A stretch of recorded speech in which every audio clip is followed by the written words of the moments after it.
RCF. Il y a aujourd'hui encore toute une série de jeunes gens qui veulent devenir journalistes. Oui, je vous assure, et c'est parfois un peu étonnant parce que c'est un métier, comme vous le savez, qui est parfois menacé. Il y a des gens qui sont violents vis-à-vis des journalistes. Et un de nos stagiaires est Louis Le Pen. Bonjour Louis. Bonjour Enzo. Alors Louis, vous êtes journaliste ici en formation. Qu'est-ce qu'il y a aujourd'hui comme formation pour devenir journaliste ? Alors en France, parce que moi du coup je suis français, il y a pas mal de formations. On passe surtout par des grandes écoles de journalistes, donc qui sont entre guillemets reconnues par la profession. Moi c'est pas mon cas. Moi je suis dans un master, donc c'est spécialisé dans le journalisme dans mon école. Moi je suis à Sciences Po Rennes, donc qui propose un master. L'intitulé exact c'est journalisme, reportage et enquête. Et donc voilà, on passe par une formation en grande école. C'est souvent à partir du master qu'on commence vraiment à spécialiser dans le journalisme. Mais avant, voilà, il y a beaucoup de journalistes qui vont faire des fois des licences de sciences politiques ou plus de droit. On peut même faire du droit. Et c'est après qu'on va décider un peu de se spécialiser dans le journalisme. Et on commence pas forcément dès la licence à se spécialiser. Mais justement, quand on voit la masse des professions qu'on pourrait choisir, et toutes plus utiles les unes que les autres, parce que bon, il y en a qui rapportent plus d'argent que d'autres ou plus de célébrité que d'autres, mais très honnêtement, qu'est-ce qui motiverait un jeune de votre âge, et vous en particulier, à dire voilà, au fond, moi ma passion c'est le journalisme? Alors, je pense que ce qui est très intéressant dans le journalisme, c'est aujourd'hui on parle beaucoup du travail, du fait que le travail ça peut être assez pénible en fait, et on voit plus ça comme un fardeau en fait, le fait de rentrer tous les jours chez soi à la même heure, de faire tous les jours la même chose, d'aller dans un bureau, de rester assis tout le temps à faire la même chose. Et ce que je trouve qui est super intéressant dans le journalisme en tout cas, c'est que déjà on rencontre des nouvelles personnes tous les jours. On va voir des nouvelles personnes, on voit des nouvelles têtes, et on a toujours des nouvelles choses à raconter. On a l'impression de toucher à tous les sujets. Il y a un jour on peut aller parler à un scientifique, le lendemain on va aller parler à un politique de quelque chose d'autre. Et je trouve que c'est ça qui est vachement intéressant aussi, c'est qu'on touche à plein de sujets, on découvre plein de choses. C'est ça, je pense, qui peut motiver aussi, le fait d'avoir beaucoup d'autonomie dans son travail aussi. Et aussi de pouvoir s'exprimer. Moi de mon côté j'aime beaucoup écrire, donc j'aime bien rédiger mes articles, je suis un peu dans mon coin, et ça j'aime bien pouvoir faire ça.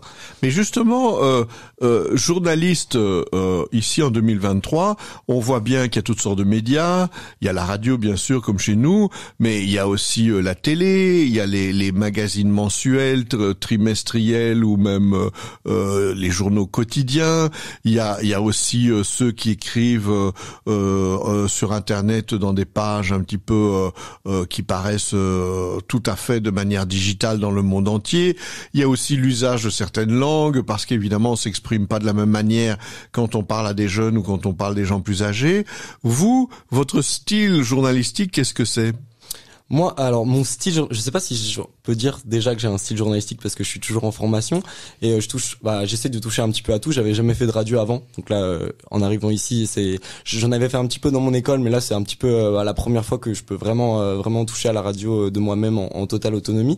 Et je trouve que aussi c'est ça qui est intéressant dans le journalisme, c'est qu'on peut faire plein de choses différentes. On peut écrire pour le web, on peut faire de la radio. On peut présenter le JT, parce que souvent on voit les journalistes en présentateurs de JT. Alors moi ça m'intéresse un petit peu moins par exemple de faire ça, parce que j'aime bien pouvoir écrire et par exemple pouvoir glisser un peu mes petites remarques et tout dans mes articles. Ça j'aime bien pouvoir faire ça. Et je sais pas quel est vraiment mon style, mais je m'intéresse pas mal à la politique.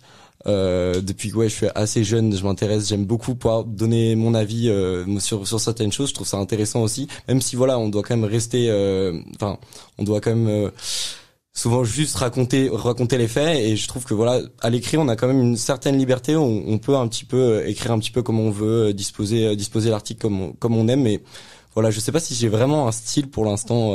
Mais c'est plutôt l'écrit, l'oral, l'écrit, c'est sûr que le visuel.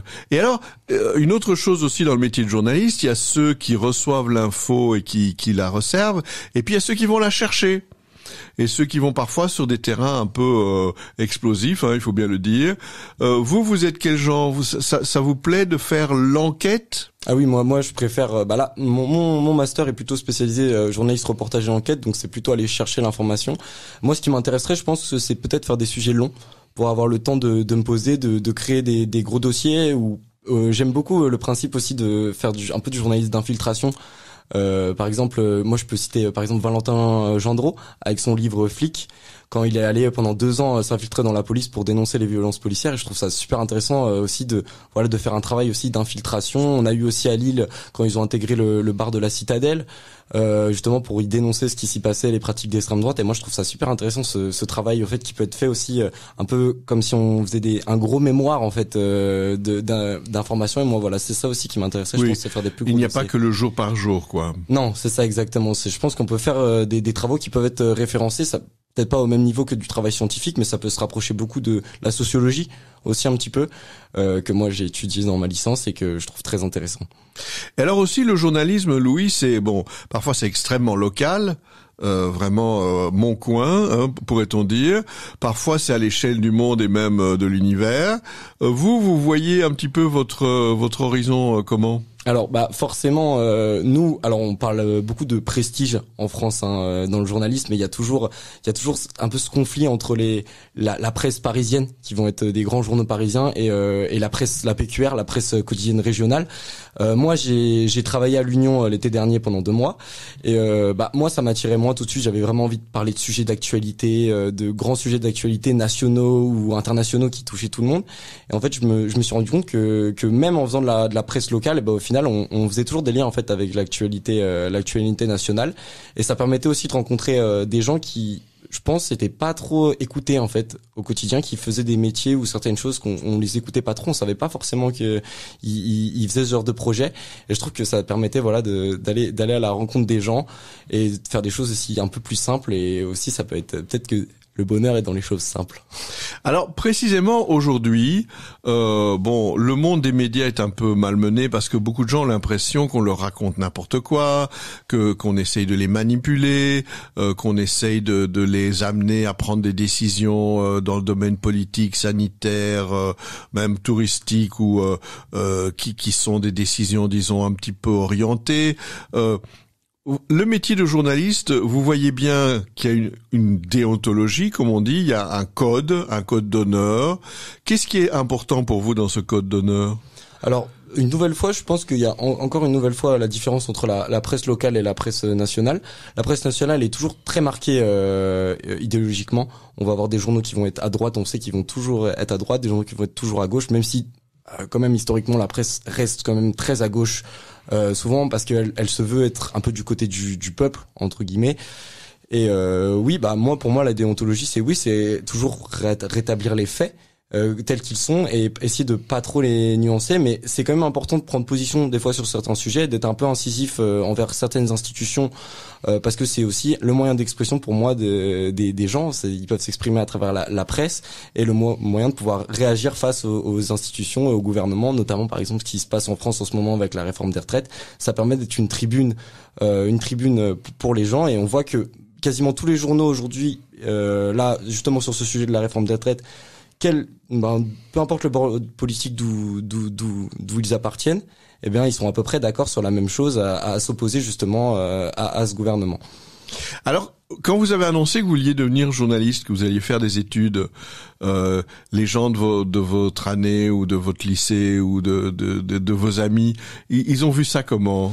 Alors moi c'est un peu compliqué parce que j'ai un parcours un petit peu scolaire qui est un petit peu chaotique, où j'ai fait plein de choses différentes, et j'ai eu du mal à me trouver un parcours parce que j'ai déjà commencé à faire une prépa donc pour entrer en grande école de commerce, donc on travaillait beaucoup. Moi ça me plaisait pas du tout, donc j'ai vraiment arrêté ça du jour au lendemain, et je suis un peu du coup passé de on va dire entre guillemets d'un parcours prestigieux à après une licence de philosophie. Alors c'est surtout quand j'ai annoncé que j'allais faire une licence de philosophie qu'on m'a un peu regardé, qu'est-ce que tu vas faire de ta vie ? Alors que moi j'ai adoré ça. Je suis allé en cours, c'est la première fois vraiment que j'allais en cours et que tous les cours que je faisais ça me plaisait. Ensuite le journalisme, je pense que j'ai commencé peut-être à faire ça un petit peu par défaut au début, parce que c'était la première école que j'avais, et ça permet d'avoir une petite sécurité, d'avoir une école à côté et pas juste d'avoir une licence de philosophie. Mais je me rappelle pas avoir eu trop de retours négatifs, surtout de mes parents, parce que ma mère est professeure, elle a été journaliste auparavant. Donc voilà, c'était quelque chose de normal, et ça avait plutôt tendance à rassurer mes parents plutôt qu'autre chose, que je me lance dans un parcours de journaliste plutôt que je reste uniquement dans une licence de philosophie. Mais justement, si on regarde les générations par rapport à la génération de votre mère ou la vôtre, ça devait pas être tout à fait le même métier. Non, aujourd'hui c'est sûr, c'est très digitalisé, donc c'est beaucoup plus facile de faire du journalisme. Moi, par exemple, dans le parcours que j'étais, tout le monde a lancé un petit peu son petit média. On peut lancer son média juste sur Instagram aujourd'hui, avoir une page Instagram. À partir du moment où on va commencer à avoir 5 000, 10 000 abonnés, on va toucher beaucoup de gens et on peut directement commencer à faire du journalisme.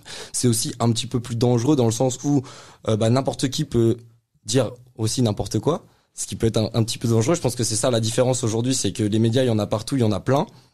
Mais non, mais je pense pas que le métier soit complètement différent de comment il était à l'époque. Vous débarquez à Bruxelles, Louis. Vous voyez une grande différence?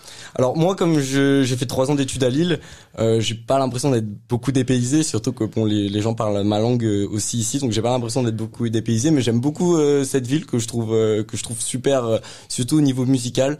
Il y a plein de choses à faire, c'est très culturel. Moi, voilà, j'adore. Et en plus, je vais beaucoup sur le terrain. On m'envoie beaucoup sur le terrain là à RCF. Du coup, je trouve ça très sympa. Eh bien, nous étions en compagnie de Louis Le Pen, qui est stagiaire ici à RCF Bruxelles. Merci beaucoup, Louis, de nous avoir partagé cette passion. À bientôt.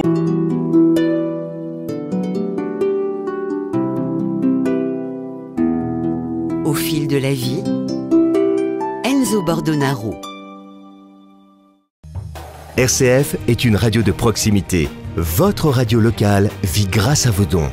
Soutenez votre radio. Faites un don en ligne sur rcf.be. Radio Don RCF, la joie de donner.